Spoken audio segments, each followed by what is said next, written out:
Para sa mga naglisod pa jud no, unsaon pagsugod nila diri sa ilang pag-vlog, labi na katong maulawon sa pag-atubang sa kamera. So karon nga time manggod, wala na ipaulaw-ulaw, pabagaay na jud siya og dagway.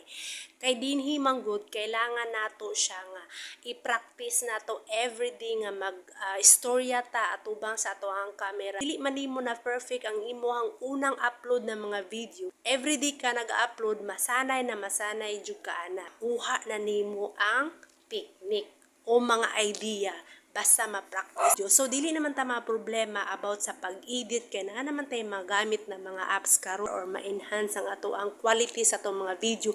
So kanang pag-edit importante pod na ma-masterize po nato na siya.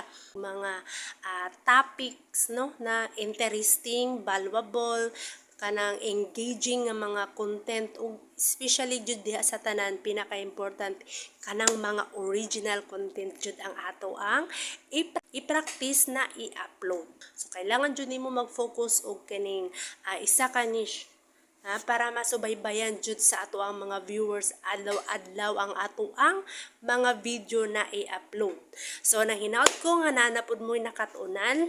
Please follow, like, and share sa aking mga video. Thank you. Bye-bye.